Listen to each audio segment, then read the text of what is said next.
You're listening to Heroes in the Moment. What's up, heroes? I'm Michael. And I'm Nathan. And today we're talking about Ahsoka. The first two episodes come out last Tuesday night. It was changed the drop time from Wednesday to Tuesday night. First of all, why are they doing that? I don't know. I guess they're trying to test the waters to see how like a night release would work. Personally, I like it better because I can watch it, right? Because when they release it at 3 a.m. on Wednesdays, it's harder for me to watch it. I'm not staying up till 3 a.m. I'm not staying up till 3 a.m. I got a job. And then also like the next day, you're busy with stuff and you won't really have time to watch it till the night anyway. Yeah. So trying this, I'm actually liking it better. That way I can actually watch the show. You have time. When it drops. And maybe after this, if it's not received well, they can try just putting it all out at once. Right. And this is actually the Max method. Is Max does this. They release on nights their episodes. So they release. And they've been doing that for like decades. Yeah, like Sunday night specifically. The Wire, Sopranos, right. Succession.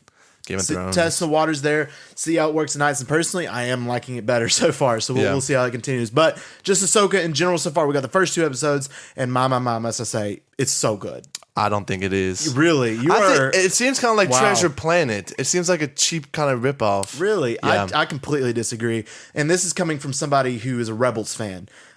If you haven't watched Rebels and you don't appreciate Rebels as much as it needs to be appreciated, you're probably not going to gravitate to this show as much as I am. But after watching Rebels, this literally feels like Rebels Season 5 in live action. And because of that, it resonates so well with me. It feels like Star Wars. It feels like classic Star Wars that I've grown to love. And yes, there's some things I have with it that I would like to have been done better. But there's small quarrels compared to the overarching show that I think is doing a wonderful job because it feels like Star Wars to me. See, I think Filoni has a lot to expand on. Like you said, yes, it does feel like Rebels Season 5. But I mean, the truth is, like, these characters, they're only coming from shows. They're coming from a Disney XD show, right, in Rebels, which not a lot of people, I would have guessed, have watched. And then most people, I would say, would have watched Clone Wars. But point is, a lot of casual fans, are not really diehard fans, are coming into the show and they don't know a lot. I just feel like, at least for those people, there should be a little bit more, I don't know, explanation. Because like I said, it does jump right in. And they always have time to improve that in the future. Mm-hmm. But like, if they want the show to do well, I feel like they need to expand upon that. Because I don't know, there might be some older fans who don't even know still who Ahsoka is. Well, I completely disagree. Because when it comes to the show, it was marketed as essentially a continuation of Rebels. Ahsoka came from Clone Wars. Dave Filoni created these characters. It's a continuation of that story. It's made for the people who watch those stories. Yeah. That's what it's programmed for. That's who it was made for. The demographic isn't for people who haven't watched it. That's what a lot of people run into. And everybody who has seen Rebels is absolutely loving this because it just feels so much like what we've grown to love over the past couple of years. So I understand where you're coming from because some certain people in Star Wars fans or other people that haven't seen Rebels or haven't seen Clone Wars or some of the others will have a harder, more difficult time understanding the story. But to me, you should have watched Clone Wars and Rebels because you're missing out because why are you watching the show if you haven't seen those? Yeah. So that's kind of the thing with me when I'm with that argument personally. But let's get into the breakdown. Let's talk about what's going on in this show. I love you, Dave Filoni, and I'm so excited to talk about this show.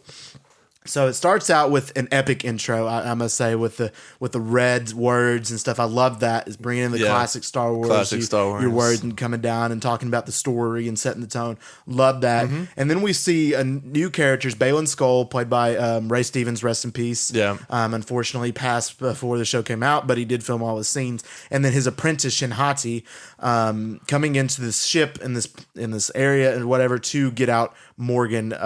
What's her name? Morgan. I forgot last Elsbeth. name. Elsbeth, yeah, Morgan Elsbeth, to get her out of this scenario. And personally, I really like Baylan so far, the character of Baylan. I do too, and I actually think that him and Shin are so far like the two most interesting characters in the show. They are, because there's such a mystery around them and a mystery about them, and I'm really curious to dig deep into that. We already know Baylan is a former Jedi. Yeah, and he left during the... When did he leave again? We are not sure. We don't know anything really, except for he was a former Jedi at one point who may have turned into an Inquisitor. We don't know if he was an Inquisitor or maybe he just went off on his own. I'm excited to see his story. I'm also excited to see Shin Hati's story. My assumption with her is she wasn't former Jedi. So my thing with her is I think he found her. Yeah, and then raised her pretty much up into his own. Well, I think that's going to be a really important storyline because I think you're going to see the battle of, obviously, like the first title is episode, a Master and Apprentice, right? Because you have Ahsoka and Sabine, who, you know, Sabine's not as well trained as Shin, right? And then you have like the bad guys who are actually like clicking and working together on the same page, whereas the other two are beefing, the good guys. Right. So I am definitely excited to dig deep into that. To me, I noticed that Balin kind of shares a lot of mannerisms of Qui-Gon Jinn. I don't know if maybe he was an apprentice of Qui-Gon Jinn, maybe worked closely. That would be kind of a cool deep, because just the way his mannerisms were, the way he was talking and all this stuff definitely favored Qui-Gon Jinn. And this just could be like his acting, but at the same time, it'd be kind of cool if they play into that and it's actually was like an apprentice of Qui-Gon Jinn. I think that would be awesome to see, because like just to realize Qui-Gon Jinn chose like 2 people that turned into the Sith and then was trained by another person that turned into Sith. Poor Qui-Gon. I love Qui-Gon. Qui-Gon's a legend. So underrated. Poor Qui-Gon. But we see that come down, and Balin and Shin eventually get Morgan out of there. And then we go and we turn off, we see the credits, and we see Ahsoka for the first time. And I see what you're saying with this. It feels like a treasure kind of hunt. It feels, a treasure planet kind of deal where she's hunting this map and all that stuff. Basic plot for what we've seen from Star Wars. I get that. I do. Especially coming off Andor. I do. I get that with all the basic plot. But like this thing, them trying to find their goal is obviously to find Grand Admiral Thrawn, with the greater goal of finding Ezra Bridger. The fact that they're doing this is something that's been built off since 2014 with this goal. So it's really cool to me, because as a Rebels fan, I want to see where did they go, what happened to them after the events of the Battle of Lothal and all these things, and that, as they mentioned it. So it's cool. I understand what you're saying with like kind of seems like the treasure hunt and that kind of stuff. But I thought it was pretty interesting, because in that way it reminded me of like them going off and kind of like in a Clone Wars kind of arc in a way, where they go down and they try to find this evidence to beat these separatists and all this stuff. It kind of felt like that to me, and I did enjoy that. And we see Ahsoka in these tombs. And did you see like the statues in the tomb? Did you catch who they looked like? To me, the statues in the tomb, they looked like the beings, or whatever you call them, the things that helped Yoda in Clone Wars become a Force ghost. Oh yeah, really? They look just I didn't like think that. about that. So it was kind of interesting that it hinted towards that those things were there, and this was like had a significance of the Force in this place that she was finding this map. So I thought that was kind of interesting to me. And then we see Ahsoka getting out of there as the bombs are exploding after she fights off these droids. And then we get Hu Ying back. It's awesome to see Hu Ying played by David Tennant, which is really cool to me. I'm surprised. I mean, like, I don't know. He's doing like a role like this, just voice acting just straight. But man, I loved it. He's doing a great job. And then Hu Yang back. I mean, we haven't seen him since Clone Wars. To those of you who do not know and don't know the history of Hu Yang from Clone Wars, he is the one who created and helped the younglings create their lightsabers. That's how later on in the show he can trace lightsabers. Which is really cool there to see. That's wild. I really appreciate seeing I do like that they pulled him I think back he's a good addition to the show, and I really appreciate that. All right, then we cut over and we see that Hera Syndulla, General Syndulla, hollers and calls for Ahsoka's help in this matter against Balin and his apprentice, and to trace down what's going on. That Morgan was not captured, but taken out. Yeah, she was taken out of the being captured, so she was released or broke out essentially. Something like that.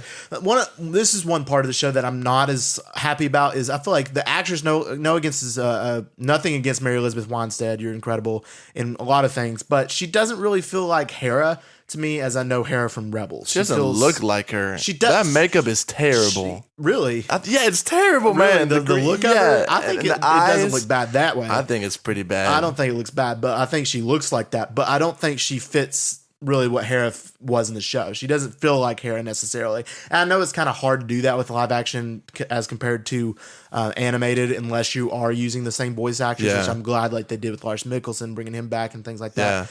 I know it's more difficult, and I'm sure it'll be fine. I mean, she's doing a great job. She just doesn't feel like Hera, and that's a bit of thing I was expecting it to be more feel like Hera than it was. But maybe as the series progresses, it'll get better. Yeah, I do think, it's not too similar, but I do think she's more similar to a character in Rebels than Ahsoka is to a character in Clone Wars. And I've heard that around a lot.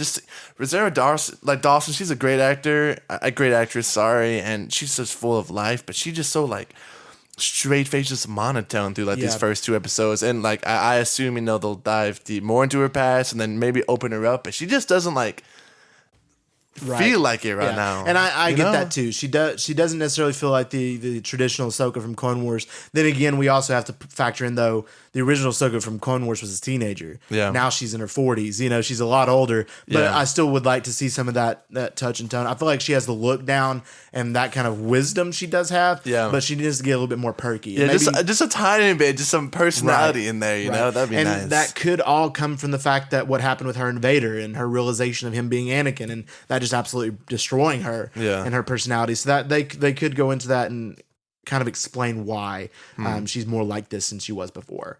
Then we see that she talks to Ahsoka. Her and Hera talk about the intruders, and that she says she found the map to Thrawn, and then they're saying that could this be a possible map to Ezra as well. So I'm excited to see that. I'm excited to see where it goes with Ezra and their search for that. I wonder how long it'll take for him to be in the series. Probably at least halfway through, I'd say. Probably, Build up a little 8 tension. episodes, so 'Cause they're gonna want to keep the listeners, the viewers in for it. I'd say. Absolutely. So we'll see with that. And then we go over and we get our first look at live action Lothal, which was really cool. They did a really good job showing live action Lothal. It looked just like it did in the animated show, and it didn't look bad. It's cool to finally see a freaking world that isn't like Coruscant or like Tatooine, right. In It's this different. show. It's different. So that was really cool.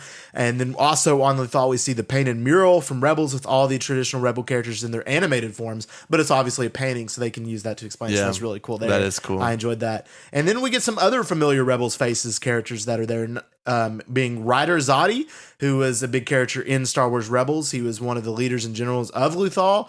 You may know him. He's the voice of Mr. Krabs and SpongeBob, and he's the voice of Long Feng in Avatar: The Last Airbender, among a lot of other stuff that he does. But it's the same voice actor who came in to play him in here. So that was really cool to see that, and I enjoyed seeing him there.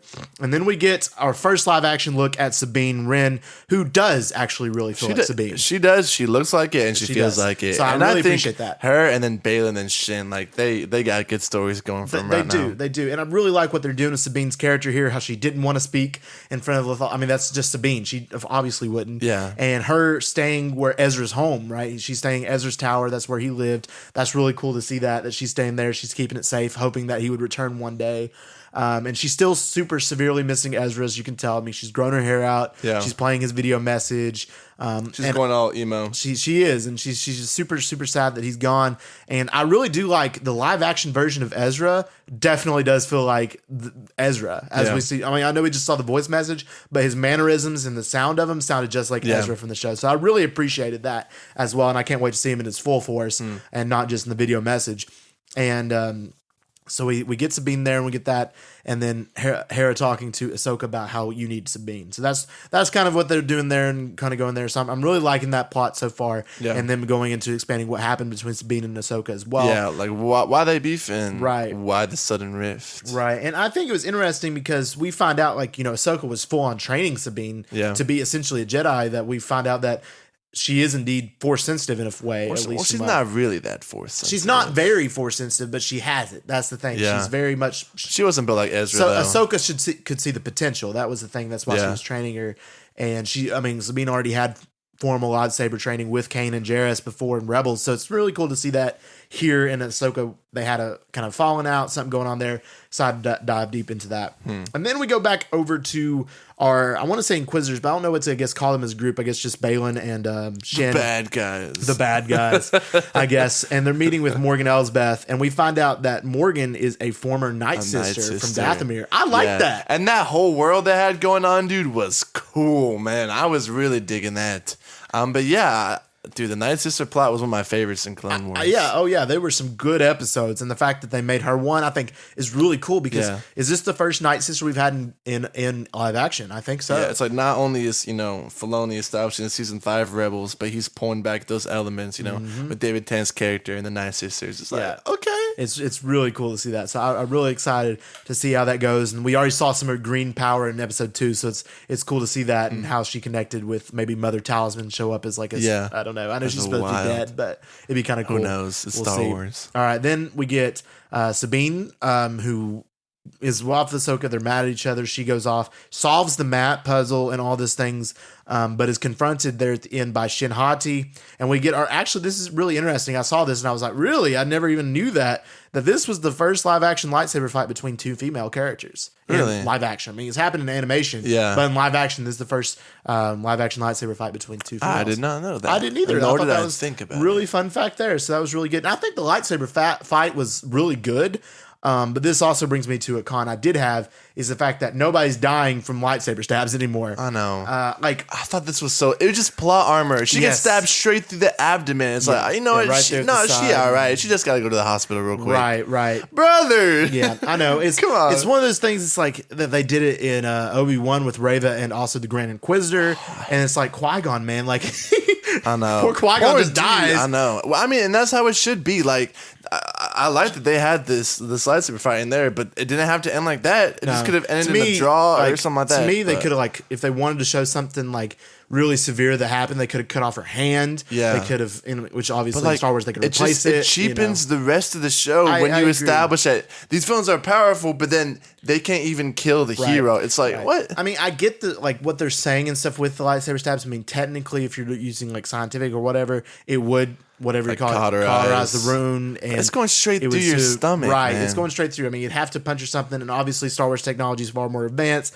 But still, I mean, at least you didn't go like straight in the middle, like most people, like right through the stomach. It was more to the side with Sabine. Yeah. But still, like. I don't think it ruins the show at all. I don't think that. I just think enough of doing that. You know, it cheapens other things. Like you said, like a hand or something. Like a hand. I mean, that's classic Star Wars. Knock her out. Just kidnap her. Do something like that. Don't just stab somebody for the heck of it and then revive them next episode. Yeah, you know, that's just, I don't want that anymore. So don't do that no more. All right. So that concludes episode 1. I still think, even though I didn't like the fact of the lightsaber, I thought it was a really good episode, and I really was excited for more after watching it. I was so hyped after watching it. And episode 2 also delivered, so I'm very happy with that. Yeah, it definitely starts to pick up here. It does. So we see that Sabine lives, but is hurt. She's in the hospital, and at least they take her to the hospital and actually show like she's in a lot of pain, because with Reva and Grand Inquisitor, they just like walked it off. I know. I'm like, are you kidding me? Like, you're not that powerful, come on now. man. She's like, So, I'll be all right. At least they did that, and she's like actually They severely told her to hurt. go sit on the toilet like your mom would tell you when you were a kid. You'll be all right. You'll be all right. You'll be You'll good. be all right. All right. But, just drink some orange juice. She's more. I ain't heard that Put one. it in rice. Put it in rice. Put it in rice. Put it You'll in be rice. all Will work. Then we go over and we see Balin and Morgan once again, and they go to this sacred place, which mirrors, kind of looks like the world between worlds we see in Rebels. As I spit out of my mouth. And we see there that they got the map, and then they're trying to find Thrawn, and we find out he's in a completely different galaxy. What do you think? Yeah. What do I think about it? I think that they're trying to find him, and I don't know what galaxy he's in. I don't either. I'm excited to see that, though. I'm excited to see it. I like that place, though, the world and the whole space school. I do like it. I mean, like I said, one of my big cons about Star Wars shows is that like they just don't have enough cool locations that they film. But this one, man, the CGI, it looked dope on it. It looked good. I mean, I'm excited to see where it goes. And we saw from the trailers that Ahsoka and Balin, apparently anyway, unless this was shot in different shots or whatever, they fight here. So I'm wondering if that will happen next episode, or when will it happen soon. Who's turning more evil or who's turning good rather? I know. We'll have to wait and see there. Then we go over to Ahsoka, who goes back to the scene of the crime of the Lethal after taking the map, and we see her actually using the Force Echo ability that is in Jedi Fallen Order. And this is really interesting because tying that in. Yes, I think that's really cool because we've only ever seen that in Star Wars Jedi Fallen Order or Jedi Survivors. That's really cool to see that she also can use the Force Echo ability to kind of see what happened with the Force. And I think that was really cool using that. And not many people will catch that either. That's a little I Easter did egg. at first because I've only played a little bit of Fallen Order. Yeah, so it was really cool to see that as well. And then we get Ahsoka and Hera, who after Sabine finds some information in the droid's head that she gets, which I really like how they're bringing in that she's still really smart with, bombs. She's good with bombs. She's good with art. She's good with, she's awesome. Sabine is a great character. Crushing on her right now. You down bad. Oh, man. Ezra going to come after you, man. All right, so Ahsoka and Hera follow lead to this place, and we find out that this place, it's like that one dude, annoying dude, like, right? I've seen him before, but I can't remember. I don't know. That one annoying dude. He's just like, why are you guys here? Like, he's obviously just sucks. And then they find out that these people are still following the ways of the Empire, and I really liked, because I never even thought about this, but the way that they explained it was so cool. The fact, like, after the Empire fell, there was millions of people that were in the Empire, in the Imperial, working for these things. They obviously can't fire them all because everything was shut down. So I'm like, I never even thought about that, and I thought it was really cool how they explained it. Like, these people still need jobs. These still people. We still need their work because otherwise everything's shut down. I thought that was really cool. Did you think? I mean, honestly, yeah. Like, I know, like, I don't know, man. If I'm working for the Empire, man, I'm doing what they tell me to do. Yeah.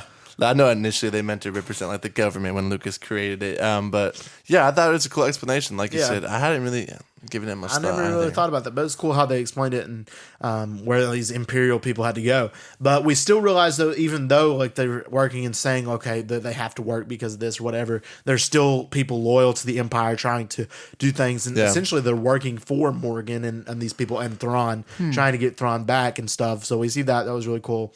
And then we get a fight. Ahsoka fights somebody who looks like an Inquisitor, and being the biggest mystery of the show so far, Merrick.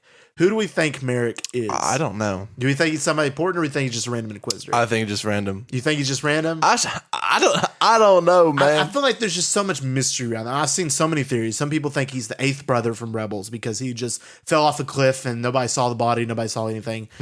Other people think he's Ezra Bridger, and he's actually there, and I don't know if he's being mind controlled or what. I personally don't think it's Ezra. That wouldn't make much sense. But who knows how they do it? It could be. Some people think it's Barriss Offee.